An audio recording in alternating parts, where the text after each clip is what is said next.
ऐसे पुरुषों का संग न करो जो सांसारिक परिवार के मोह और राग में आसक्त होकर भोगों को सुख मान रहे हैं। ऐसे लोगों का संग नहीं करना चाहिए, नहीं बहुत बड़ी हानि हो जाती है। ये हमने देखा है, विचरण के समय हमने इस बात को देखा है। कई ऐसे साधक बहुत सावधान, मतलब परिवार आसक्त मोही पुरुषों का संग साधक के लिए जहर है। जिस संसार के राग को छोड़ करके तुम भगवान के मार्ग में आगे बढ़ना चाहते हो, चाहे गृहस्थ हो चाहे विरक्त हो, बहुत संभल करके सत्संग करो, बहुत संभल करके संग करो। यह ध्यान रखना है कि एक धागा भी यहां से नहीं जाएगा तुम्हारे साथ, कुछ भी साथ नहीं जाएगा। तुकाराम जी कह रहे हैं धन परिवार नाना प्रकार की भोग सामग्री मान प्रतिष्ठा, इससे जब मन हटता है तब वो सच्चा आनंद प्राप्त होता है। 2-4 माला जपे बोले अभी आनंद नहीं प्राप्त हो रहा। धन की आकांक्षा, कामिनी की आकांक्षा, मान की आकांक्षा, इनका जब नाश हो जाता है भजन बल से, तब भगवद आनंद की स्फूर्ति होती है। पर ये कुतर्की जन फिर भी उसका पिंड नहीं छोड़ते। कंचन कामिनी कीर्ति पर विजय प्राप्त किए हुए महापुरुष को भी कुतर्की जन उस समय भी उसका पिंड नहीं छोड़ते। तुकाराम जी कह रहे हैं भगवान को प्रसन्न करने के लिए हर समय कीर्तन में, हर समय नाम जप में, हर समय अपने कर्तव्य में। पर ये तर्क कुतर्की लोग अपने आप उनके पास आते हैं, कुतर्क करके शंका उठाते हैं और भारी भजन में विघ्न पैदा करते हैं, भारी भजन में विघ्न पैदा करते हैं। कुतर्की लोग तर्क वितर्क करके ये नाना प्रकार के शुष्क तर्क विवाद करने वाले अहंकारी लोग भजन का विरोध करते हैं। अरे कैसा कैसा कष्ट। एक जगह तुकाराम जी महाराज कीर्तन में मस्त, तो एक कीर्तन में आया करते थे, उनके मित्र नास्तिक थे। उनसे कहा एक बार आप तुकाराम जी के कीर्तन में चलिए, और अगर आपको भगवदानंद ना आवे तो फिर आप जैसे भगवान की निंदा करते रहते हो, हम आपको कभी नहीं रोकेंगे, आप हमारे दोस्त हो, एक बार चलो। जो ही गए तो तुकाराम जी की वो झांकी देखकर आंखों से अश्रु प्रवाह और नूपुरों की ध्वनि राम कृष्ण हरि राम कृष्ण, वो तो लौट गया चरणों में। अब रोज कीर्तन में, अब कीर्तन के बाद थोड़ी देर सत्संग होता, अब उसमें ब्रह्मचर्य आदि की महिमा वो अपनी पत्नी से बोलना बंद कर दिया। तो जैसे काफी समय हुआ तो उसको पता चला कि ये कीर्तन में तुकाराम जी के पास जाते इसलिए बोलना, तो बोले मेरी जिंदगी का नाश करने वाला, हाथ जोड़ करके पति से कहा आपका तो उद्धार हो गया, मेरा उद्धार कैसे होगा? बोले चलो चलते हैं आज कीर्तन में। बोले नहीं, पहला कदम अपने गुरुदेव को घर में लाओ, एक बार चरणामृत उतारें, घर में चरणामृत डालें, फिर भगवान मेरी ये पत्नी को कैसे, जैसे मेरी बुद्धि शुद्ध हो गई, इसे बड़ा प्रसन्न हुआ। तुकाराम जी से कहा जाएगा अपार कृपा आपकी, पूरी बात बताई। उनका भाई यदि तुम्हारी पत्नी को ऐसी प्रसन्नता और तो मैं अवश्य चलूंगा। सीधे सरल भक्त आ गए, उसने बीच आंगन में बैठाला, जो दरवाजा रसोई का था उसी के सामने, और पहले से 5 लीटर पानी खौलने को रख दिया था। घंटों पानी खौल रहा है, उसमें डालती जा रही। जब तुकाराम जी बैठ गए, आई सामने प्रणाम किया और देखा ये वही है जिसने मेरे पति को बरगला दिया, और जब से इसके पास गए आज तक मुझसे बात नहीं, आज मैं मजा चखाऊंगी। और बस कपड़ा से पकड़ भगोना लाई, ऊपर तुकाराम खौलता हुआ पानी, विठल विठल पांडुरंगा पांडुरंगा, सब छाले छाले पूरा शरीर, और गर्म पानी इतना। ऐसे थोड़ी संतों के जीवन में तुम्हें कैसे कैसे कष्ट बताए। जो भगवान का यश विस्तार करते हैं उनके लिए, जो अपने निंदा कांचे घर आसावे से जारी, प्रभु मैं किसी के पास नहीं जाता, निंदा मारने वाले वाचाल कुतर्की संशयी ये सब मेरे पास आते हैं और मुझे परेशान करते हैं, मुझे कष्ट देते हैं, इसलिए मैं क्या करूं प्रभु, आपका भजन करूं या इनसे झगड़ा करूं? ये पाखंडी लोग मेरे पीछे पड़ गए विठ्ठल, मैं उनसे क्या कहूं, मैं नहीं जानता ये छल कपट ये लड़ाई झगड़ा, मैं तुम्हारे पांव पड़ता हूं, उनके भी पांव पड़ता हूं, मुझे भजन करने दो, इनसे दूर रखो। नको दुष्टो संग पड़े भजना मधि भंग, तुक निषेधिता मद न साहे सर्वथा, एका माध्या जी में बाद करूं कोणाम सवे, तुझे वर्णुम गुण की है राखो दुष्ट जन। काय करूं एका मुखे सांगम महणे तुका। तुकाराम जी कह रहे हैं अगर दुष्ट पुरुष का संग दुष्ट करे तब तो निभ जाएगा, लेकिन दुष्ट का संग अगर साधु से करवाओगे तो भजन भंग हो जाएगा। नको दुष्ट संग पड़े भजना मधि भंग। प्रभु ये दुष्ट लोग मुझे नीचा दिखाना चाहते हैं, मुझे इस बात से कोई डर नहीं, पर मुझे सहा नहीं जाता जब ये भजन विरोधी बात करते हैं। मैं अपने को अकेला देख रहा हूं प्रभु, किस किस से वाद करूं? ये आपका गुण नहीं बखानते, ये दुष्ट जन आकर के आपकी अवहेलना करते। तुकाराम कहता है एक मुख है, किस किस को उत्तर दूं? इसलिए दुष्ट जनों का संग जब प्राप्त हो तो मौन ही सबसे उत्तम है, और भगवान को पुकारना, पुकार करके अलग रहना। और ये प्राप्त होगा जब आपका अच्छा भजन चलने लगेगा तो दुष्ट लोग पीछे लग जाएंगे, ये भगवान का ऐसा है। देखो जिसका भी उत्तम भजन हुआ उनके साथ ये घटना घटती है। उपासक को अनुपम आनंद की प्राप्ति एकांत लाभ से होती है, पर केवल एकांत में बैठे रहना एकांत लाभ नहीं है। एकांत लाभ का मतलब है समाधि। चाहे सबके बीच में बैठा भी हो, अपनी बुद्धि को परमात्मा में निरंतर लगाना। परमात्मा में लगाने के 4 रूप हैं, नाम धाम लीला रूप।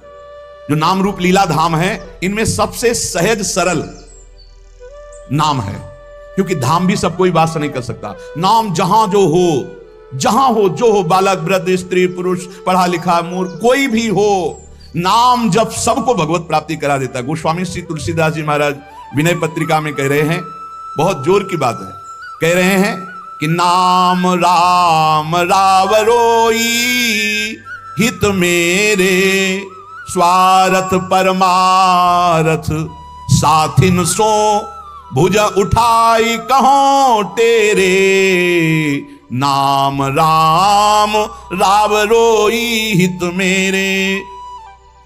मैं हाथ उठा के कहता हूं, जो स्वार्थ के मार्ग में चलने वाले हैं या परमार्थ के मार्ग में चलने वाले हैं, या जितने भी मुझे अपना मानते हैं संगी साथी, मैं सबसे हाथ उठा के पुकार करके घोषणा करता हूं कि त्रिभुवन में केवल एक परम कल्याण करने वाला भगवान का नाम है। मेरी बात मान लो।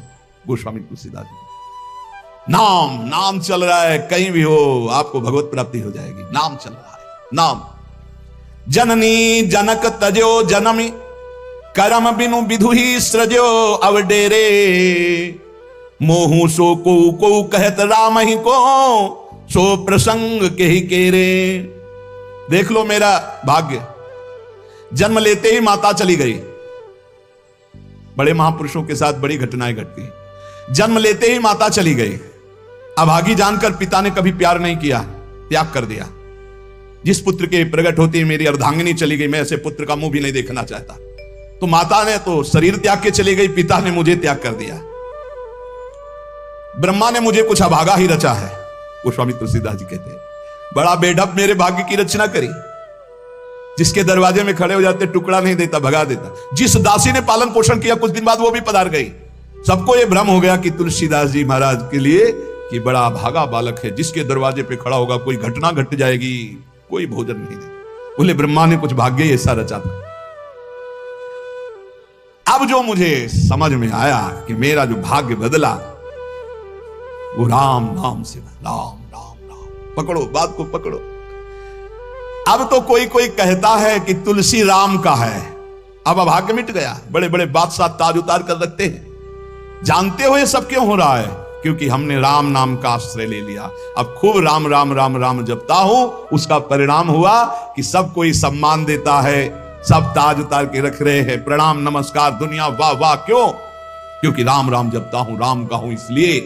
बात समझो। अगर पकड़ पाओ, कह रहे हाथ उठा के कह रहा हूं, जन्म से अभागा कहा गया, मां पधार गई, पिता त्याग दिया, संसार के लोग कहते अभागा है, लेकिन राम नाम का प्रताप ऐसा उदय हुआ।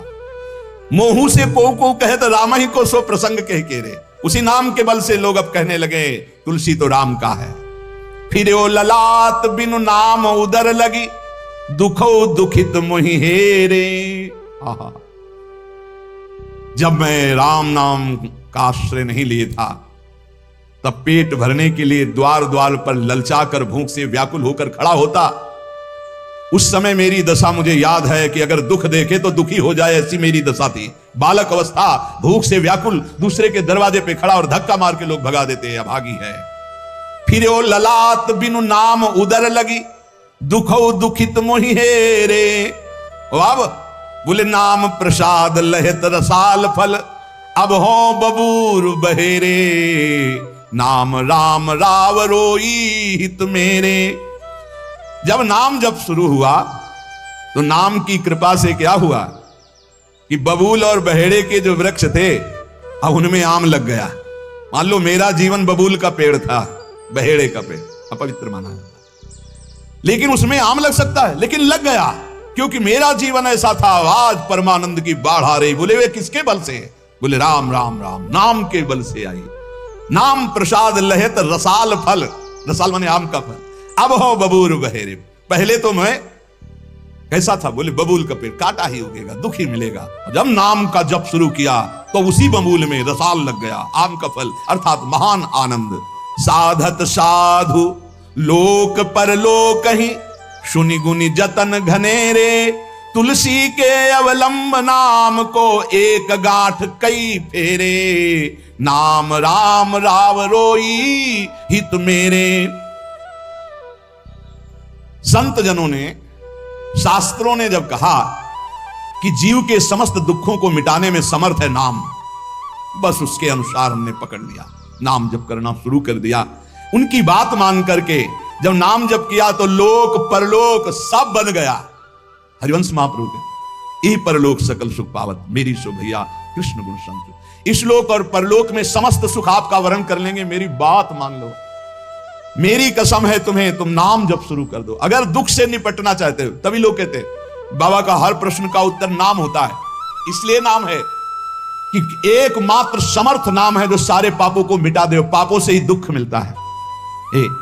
ऐसा कोई पुण्य नहीं है जो इतना समर्थ हो कि हमारे जमा के जमा गोदाम पापों को नष्ट कर दे। वो नाम, नाम संकीर्तनम यस्य सर्व पाप नाश, समस्त पापों का नाश नाम से। लोक परलोक बनाना है तो संतों से सुना, शास्त्रों में सार बात पकड़ी, नाम कीर्तन, नाम जप। अब तुलसी ने तो एक ही सहारा पकड़ लिया, राम राम राम, एक ही अवलंबन। जैसे गांठ तो एक ही होती है, लपेटा उसमें 100 मार दिए जाए, ऐसे ही साफ शास्त्र हैं, मेन बात है, पॉइंट की बात है, नाम जप। यज्ञानाम जप यज्ञोष्मी, जितना नाम जप कर लोगे उतना ही सुखी हो जाओगे। बात को पकड़ लो। गोस्वामी तुलसीदास जी कहते, तो श्री तुकाराम जी महाराज कहते हैं, संदेह मत करो, वही एकांतवास सफल है जो समाधि में है। समाधि कैसी है? नाम की समाधि, नाम का ध्यान, 2 अक्षर राधा, वही गूंज रहा है। अब समाज में बैठे हो तो एकांत, एकांत में बैठे हो तो एकांत। और अगर नाम जप नहीं चल रहा तो श्री तुकाराम जी महाराज कह रहे केवल एकांत में बैठे रहना प्रमाद है। एकांत में समय व्यतीत पड़े हैं वो प्रमादी है।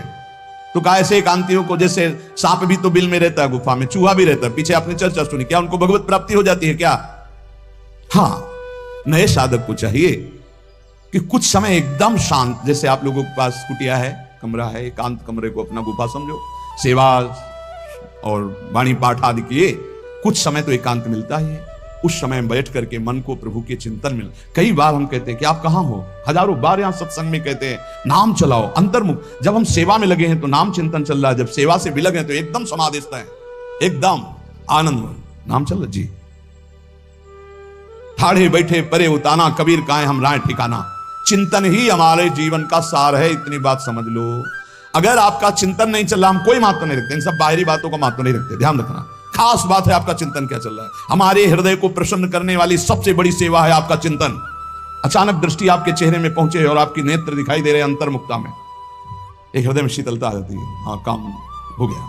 अगर साधक ऐसे चलेगा तो बहुत जल्दी काम हो। मुख बरनत हरिवंश, चित्त नाम हरिवंश रति, मन सुमिरन हरिवंश, यह जो कृपा हरिवंश।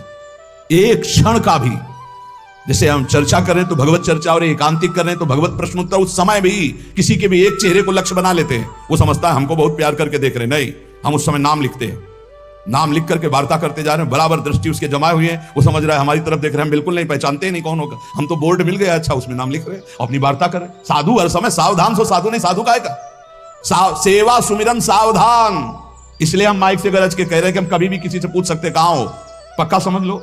हमारा कोई व्यवहार नहीं है, हमारा कोई प्रिय नहीं, हमारा सबसे प्रिय वही है जो भजन करता है, जो सुमिरन करता है। अचानक दृष्टि पड़ी, आपसे पूछा कहां हो जी, अच्छा ठीक है, हृदय शीतल हो जाएगा। अगर सुमिरन नहीं तो फिर हमको आप अगर सेवा शब्द से प्रभावित हो तो सेवा है आज्ञा, आज्ञा समन सुसाहिब सेवा। अब जो ही कहा करें हम सोई आयस लिए चलें। सेवा की आड़ में अपनी चित्त वृत्ति का मनोरंजन मत कीजिए, मनोभंजन करना है, हर समय भगवत चिंतन परायण रहना है। अगर भगवत चिंतन नहीं तो आपका कोई अस्तित्व, देखो ये बड़ी दौड़ है, छोटी मोटी दौड़ नहीं है, ये बहुत बड़ी दौड़ है। आपको संसार समुद्र से अकेले पार होने की बात नहीं, तुम साधु हो, तुम लाखों को पार कर सकते हो, समझना।